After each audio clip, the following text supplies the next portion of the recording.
Welcome to Dialogue. Today's topic is part of an extensive series on the modern dating crisis. It really is. And it's a vital part of that conversation, maybe the hardest one to look at, honestly, because we're not just talking about the obvious things, like how many people are online. Right. We're going deeper today. We're exploring these powerful, often invisible psychological forces that are shaping our romantic lives. It's not just about the apps. No, not at all. It's about how our day-to-day lives, the tech, the culture, the incredible speed of everything Hmm. have sort of by accident, completely rewired what we expect from connection itself. That's the core of it, isn't it? We're looking at a fundamental conflict that's been sort of engineered into our lives. Yeah. We've built this entire culture that is just relentlessly optimized for instant satisfaction. Zero friction, immediate access to whatever we want. But a real lasting relationship needs the exact opposite. Exactly. It needs patience, it needs the ability to get through difficult times, and a willingness to do some pretty heavy emotional labor. And that's the tension we need to unpack. It's this cognitive dissonance. If your brain is getting trained constantly to want the immediate, the easy, the reward you can count, which is what modern tech is brilliant at delivering, how on earth does it cope when it's faced with the slow, messy, and often frustrating process of building real emotional intimacy? A process that requires being vulnerable, which is a huge risk, and it requires time, which is the ultimate form of friction in our world. Precisely. So our mission today is really to identify those specific behavioral patterns, those cultural pressures that are conditioning us to hit the eject button And to hit it way too early. way too early on what could be perfectly viable, deep, long-term relationships. I think we need to start by dissecting the environment because that's what's teaching our brains how to behave. It's a curriculum, yeah. Okay, let's start there with the context. Mm. Because the world we live in is the source of all this conditioning. We have to understand how we're constantly, and I mean constantly, training our minds for a rapid reward. It's what you call the velocity of modern life. Yeah, exactly. This new normal where any kind of waiting or effort or friction, it's seen as a bug, a glitch in the system. And it's so pervasive because it touches every single part of our lives. From basic needs all the way up to social belonging. We're priming ourselves for speed and ease everywhere. Let's take food on demand as a starting point. It's something we totally take for granted now, but the psychological shift is just enormous. Huge. Think about it. A decade or two ago, if you wanted a specific kind of complex meal, you had two choices, and both were hard. Right. You either had to spend an hour, maybe more, planning it, shopping for it, cooking, cleaning up. That's a ton of mental and physical work. Or you go to a restaurant. Which involves its own friction. Getting there, scheduling, waiting for a table, waiting for the food. Both options had this friction built right in, and that friction was, well, it was useful, wasn't it? It was incredibly useful. It taught the brain that something of high quality, like good food, requires you to put in sustained effort and to be patient. The reward was delayed. And what's the new normal? Today. Yeah. Today, you open an app. You tap your phone 3 times, and a gourmet burger or some specialized sushi is at your door in, 25 minutes? If that. That whole process just vaporizes the need for planning, for waiting, for any of the actual labor. And the lesson our brain learns is need fulfillment is fast. It's frictionless. It requires almost nothing from me. And that matters so much because your subconscious just absorbs that lesson and applies it everywhere else. You go from a vague desire to action to getting what you want in under half an hour. So the brain learns, if I want something, the world should give it to me now. And if it doesn't, the system is broken. Or in dating, the person is broken, the person is flawed, and I should just replace them. The expectation has been set. Quality shouldn't require a long, hard effort. And the same principle is at play, maybe even more aggressively, with entertainment. Just contrast how we used to consume it. Oh, absolutely. You waited a whole week for your favorite show to air. You had to manage the frustration of a cliffhanger, build up that anticipation. Or you had to physically go to a video store. Yes. And hope the one movie you wanted wasn't already checked out, which forced you to either compromise on something else or just wait another day. That took physical effort, it took scheduling, it took patience, and you had to learn to manage disappointment. It forced you to build that capacity for delay. It strengthened that delayed gratification muscle. You had to hold your attention on something for a long time, even if the reward was just coming in little pieces. And now, the reality is instant streaming, Any movie, any show, anytime. We binge watch entire seasons of incredibly stimulating TV in a single weekend. With no breaks. No breaks. This is a deliberate design choice, and it creates an expectation of constant personalized mental stimulation with zero effort and zero delay. Boredom becomes a problem you solve with a button, not something you learn to just sit with or manage inside yourself. Right.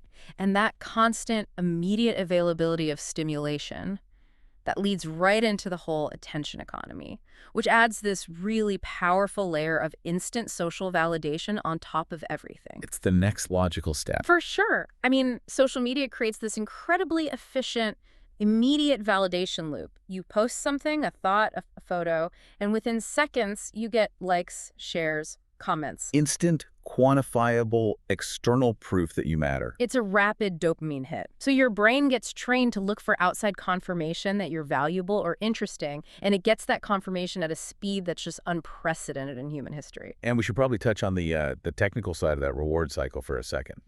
That chemical reward, the dopamine surge, it's incredibly short-circuited. What do you mean by that? We're seeking these rapid, shallow affirmations. It trains the brain to prioritize the volume and the speed of validation over the depth and quality of it. Think about it. Building deep, real self-confidence takes years of sustained effort and looking inward. Getting 100 likes takes almost no effort and gives you an immediate, easy, emotional high. The brain learns the path of least resistance to feeling good about itself. And this whole conditioning for rapid rewards, it just inevitably spills over into how we approach finding a partner. Of course it does. If we're conditioned to see food and information and even our own self-worth as instant transactions, we're going to start applying that exact same model to human connection. And this, I think, is the origin of what we can call the swiping paradox. Can you unpack that? The emotional weight of that paradox is, I think, the engine driving this whole crisis. Well, the paradox is pretty simple. The technology promises you infinite choice and minimal effort, which sounds amazing, right? Liberating. But it actually creates this enormous cognitive load, decision fatigue, and what I'd call emotional commodification. The act of swiping gives you access, whether for sex or affection or just companionship, with almost no physical friction. It's literally a single gesture you can repeat hundreds of times an hour. So in a cognitive sense, it frames finding a partner within the same transactional model as ordering a product off a shelf. Exactly. The inventory is vast. Access is effortless. It's the Amazon Prime experience, but for your emotional life. And when you're scrolling through an infinite catalog, your brain shifts from evaluating potential depth to just screening for immediate defects. The goal becomes efficiency. That is a fascinating way to put it. Yeah. So we've effectively turned the starting point of a relationship into a commodity. And maybe even worse, we've lowered the psychological barrier to just walking away. Right. Precisely. And the consequence of that is devastating. The brain starts to link relationship access, or even just the promise of a connection with ease, not with investment. So if the process is supposed to be easy, if the perfect person should just pop up after 50 swipes, then any difficulty you encounter is immediately seen as a sign of failure, not as a normal part of getting to know another human being. If your food delivery is 10 minutes late, you might get angry and cancel the order. If a potential partner creates friction, say they take 3 hours to text back, the conditioned response is often to just cancel that connection and move on to the next item in the endless inventory. The brain has been trained to be totally intolerant of friction. it's the ultimate confirmation bias. You believe a system is designed for instant satisfaction, so when you hit any resistance, you assume the flaw is in that specific person you chose, not in your expectation that it should all be instant in the first place. Exactly. So let's dig into the specific psychological deficits that come from this whole instant reward culture. The behavioral fallout is, well, it's severe. The first and most obvious one is a profound weakening of our frustration tolerance. It's the completely natural result of a life that's optimized for convenience. If you hardly ever encounter resistance in your daily life, if your path is paved with instant apps and personalized feeds, you just haven't exercised the mental muscle you need to handle friction or disappointment. So when obstacles do show up, the conditioned response isn't to persevere. No, it's immediate, overwhelming frustration. Yeah. It's a strong, impulsive desire to just quit and start over. We should probably define what low frustration tolerance means in the context of our emotional lives, because we're talking about the inability to handle the temporary but necessary emotional pain that comes with growth. That's it, exactly. I mean, think about learning any difficult skill that gives you long-term value.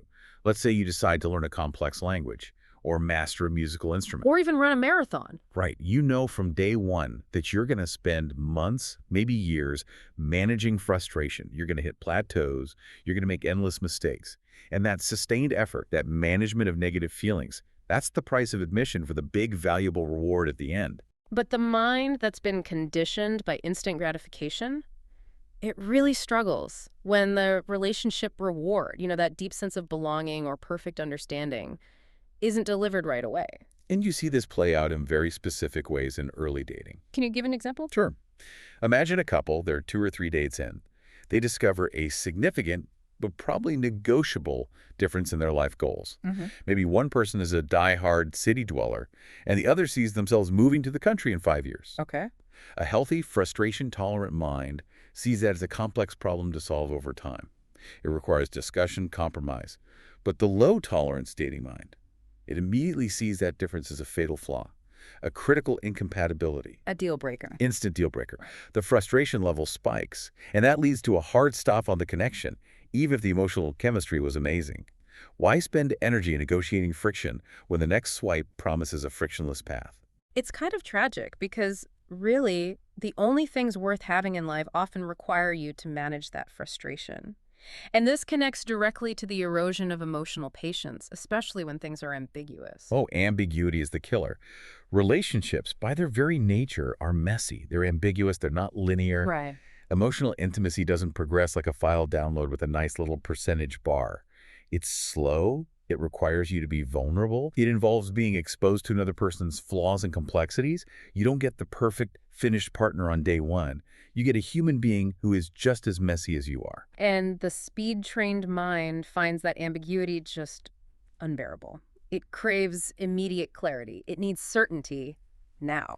So if that perfect, immediate emotional connection doesn't happen, if the first few chats aren't mind-blowing, or if one person pulls back a little to process something, the reflex is to assume the connection itself is broken. They don't think, oh, this is complex and needs time to develop. No, they conclude almost instantly, this isn't working. It's the same experience as having a buggy app on your phone that's just using up battery without giving you the promised pleasure. The ambiguity itself is treated as friction that needs to be eliminated.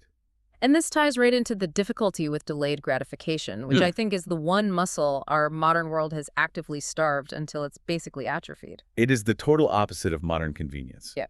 We have immediate gratification built into the architecture of everything, constantly offering us these smaller, quicker hits of dopamine. We get rewarded over and over for short bursts of attention. But the greatest rewards in a committed relationship, things like deep, unshakable trust, or a shared history that makes you truly inseparable. Or that commitment that can withstand a tragedy. Right. All of those things are inherently delayed. You can't get them on day 1 or month 6 or sometimes even year 6. They demand that you tolerate that waiting period, that initial work phase where the relationship might feel a little bit ordinary or less thrilling than the instant connections you could find somewhere else. And that waiting period is exactly where so many promising relationships die today. Absolutely. If a person can't tolerate that necessary period of investment, that initial effort that might feel a bit tedious, then those really valuable delayed rewards are never, ever realized. They bail out too early, and they consistently trade the promise of future depth for the easily accessible excitement of right now. They're optimizing for the sprint when love requires marathon training. A perfect analogy. So this lack of patience turns into a behavioral pattern of actively avoiding discomfort. And this might be the most destructive deficit of all, because discomfort is the main signal for growth. It is. Historically, if a relationship hit a difficult patch, a conflict, boredom, a disagreement, you basically had 2 options. You could resolve the issue, which meant facing that discomfort head on, or you could leave. And leaving often came with a high cost. Social stigma, financial difficulty, the sheer inconvenience of finding someone new. Right. That high cost tended to favor trying to resolve the problem. But now the path of avoidance is so much easier. It's instant. If a situation is challenging or painful, say you have to confront your partner about something emotional or you're dealing with a disappointment they caused, the conditioned response is to find the quickest exit from the feeling of discomfort itself. It's the relationship equivalent of just closing a frustrating browser tab or skipping a boring part of a movie. Exactly. We're trained to believe that discomfort is optional, that it signals failure. And then if we just switch to a new screen or a new person, the discomfort will magically disappear.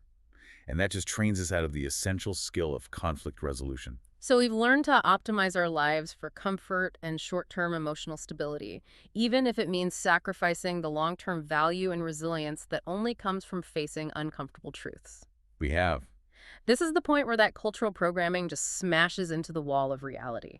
We take the speed train, low tolerance mind, and we introduce it to the actual messy, sustained requirements of commitment. And the clash is immediate. The fundamentals of building a partnership are in sharp conflict with everything the instant gratification world tells us should be true. Let's talk about that essential work that now feels like unacceptable friction. Yes, we need to be really clear about what these fundamentals are because they aren't optional. They are the necessary ingredients for any long-term partnership, yet they are the very things that trigger the avoidance mechanisms we've been talking about. Okay, first up, uncomfortable conversations. Every single durable relationship requires them. There's no way around it. This means addressing conflict, setting boundaries, expressing vulnerability, telling your partner something you know they might not want to hear.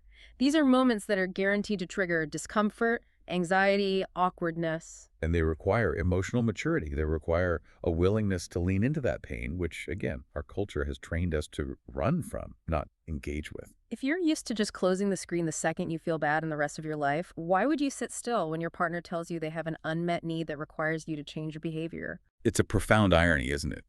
The instant gratification mindset, by avoiding the temporary manageable discomfort of that necessary conversation, basically guarantees the long-term relationship-ending pain of an unaddressed failing partnership. The short-term comfort destroys the long-term connection. Perfectly said. And this leads right into the art of compromise. At its core, compromise is just accepting a delayed self-interest for a greater collective good. The health of the relationship itself. Right. It means you don't get exactly what you want right now because the partnership is better off with a merged solution. You might have to wait longer for a financial goal or give up a preferred living situation. And that sacrifice feels completely counterintuitive to a mind that's focused only on immediate, personalized pleasure. The conditioned brain just asks, why should I sacrifice my immediate wants when the apps tell me there are infinite other options out there that might meet 100% of my needs without this painful negotiation? The transactional mindset just assumes that if this option requires compromise, a better, easier option must be out there somewhere.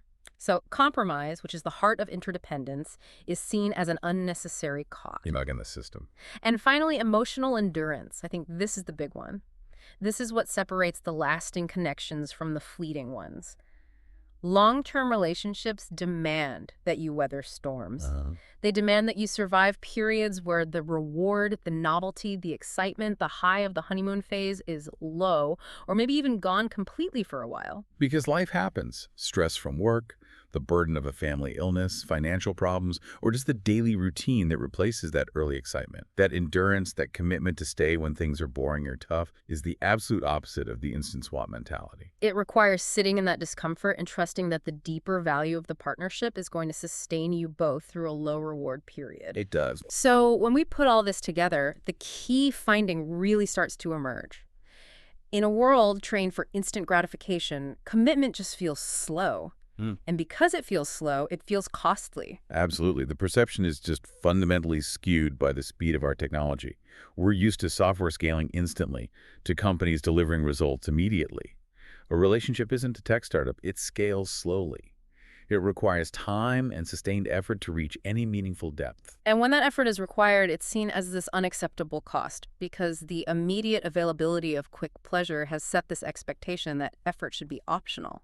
That's why you hear people say things like, love feels like work, with this really negative tone. Right. It's not that love shouldn't involve effort. Anything valuable does, but that any effort at all is now perceived as this unacceptable burden, given how easy it is to find a quick emotional fix or sexual pleasure somewhere else. And that leads to relationships being judged not by their potential depth or their resilience, but almost instantly by their current level of friction.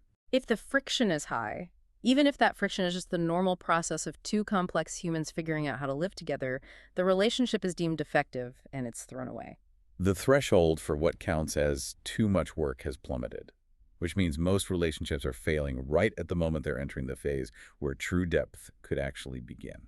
Which brings us to the practical and painful result of all this. People bounce, and they do it prematurely. This cycle of premature bouncing and emotional impulsivity is, I think, the key to understanding why so many genuinely promising connections just fall apart. The root issue here, as we've been saying, is the replaceability mindset. Instead of putting energy into solving problems within the partnership, which takes time, emotional control, and discomfort, the culturally trained response is to treat the partner like a replaceable part in a system. Where the goal is to optimize, not to invest. Exactly. And you see this playing out every day with these trivial triggers that lead to abandonment. Think about the small static of a relationship. A couple has a minor disagreement about some future plan, maybe which city they might move to someday, or a small miscommunication about a friend. This is normal stuff. It's the background noise of life. But instead of seeing this friction as just a small point to negotiate and grow from, chance to understand each other better, the low-tolerance mind sees it as definitive, irreparable proof that this partner is not the right fit. And the instant solution is to go back to the inventory. Right. The relationship gets discarded because the alternative, finding someone easier, is perceived as requiring less energy than actually sitting down and working through the existing solvable issue. It's just problem avoidance disguised as self-optimization. The low tolerance for frustration makes the emotional effort of negotiation feel physically exhausting, so they replace the partner instead of solving the problem. The perceived cost of negotiation feels higher than the perceived cost of starting the search all over again. And this is overwhelmingly driven by emotional impulsivity, where these minimal triggers lead to drastic permanent action. I think the source material for this deep dive put it perfectly. One argument, one disappointment, one moment of boredom is enough for some people to trigger a full relationship reset. And these are not signs of a failed relationship, they're just the normal ebbs and flows. They are. Let's focus on the emotional reality of that for a second. To a mind that's been trained on constant high-level external stimulation, boredom isn't just a lull, it's a crisis. Yes. And a disagreement isn't an opportunity for growth. It's an immediate signal to abandon ship. That feeling of boredom or resentment triggers the same flight response as closing an annoying pop-up ad. Especially boredom. When the honeymoon phase ends and the relationship settles into a comfortable, reliable routine, the instant gratification mind feels deprived. That comfortable stability is interpreted as a failure of the relationship, not as the necessary foundation for long-term depth. They confuse the absence of high-intensity novelty with the absence of true value. And the instantaneous nature of the decision is what's so critical here. The impulse, which is driven by that desire to escape discomfort, whether it's boredom or conflict, is made so easy by how simple it is to get back into the dating market. The perceived path of least resistance becomes just abandoning the current partner immediately. Think about the dopamine cycle again. Your current relationship is giving you this low, steady baseline of happiness and security. But the act of opening the app, swiping, getting a new match, that promises an immediate high-intensity spike of novelty-driven dopamine. So the brain, which is always looking for the quickest chemical high, just defaults to the instant reset button. It trades a durable but slow relationship for the instant hit of new potential. It's a fundamental failure of emotional regulation, and is completely enabled by technology. So if the underlying psychological problem is this emotional impulsivity and low tolerance, then the fuel poured on that fire is how easy technology makes it to act on that impulse. It's the amplifier. The dating crisis is amplified exponentially by the ubiquitous accessibility of alternatives. Your phone is the main delivery system for instant gratification, and it acts as this pocket-sized escape hatch from any emotional discomfort. It creates a permanent state of accessible temptation, a visible set of options that is constantly undermining commitment.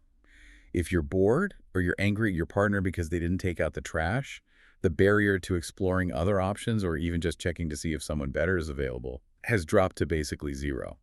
Let's really talk about that frictionless path to alternatives, whether that means ending the relationship or even cheating, because the historical contrast here is absolutely crucial for listeners to understand how severe this shift has been. Okay, so consider previous generations. They were operating in a high-friction environment.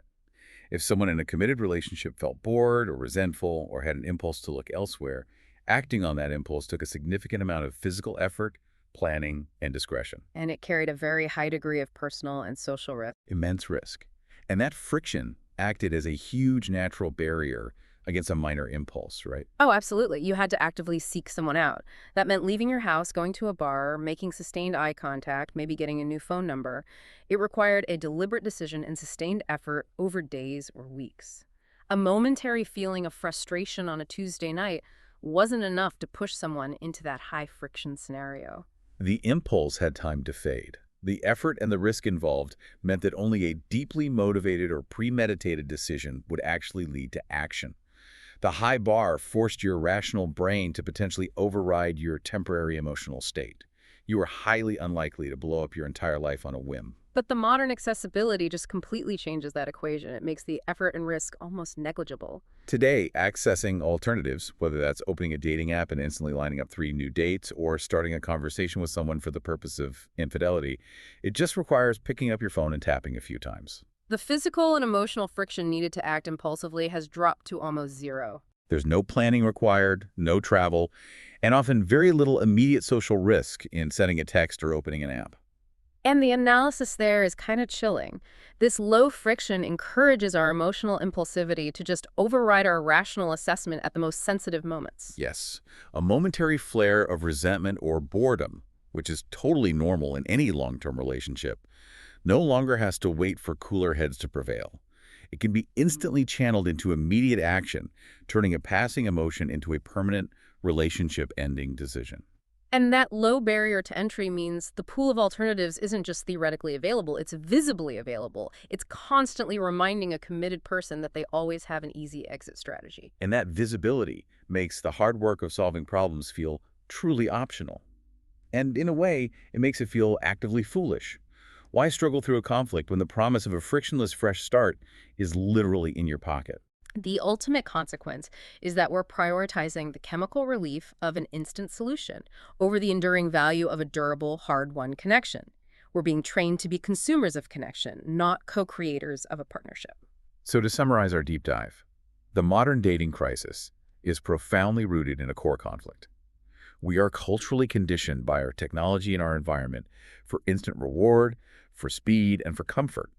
Yet successful, durable relationships demand the exact opposite: delayed reward, emotional endurance, sustained labor, and being comfortable with necessary friction.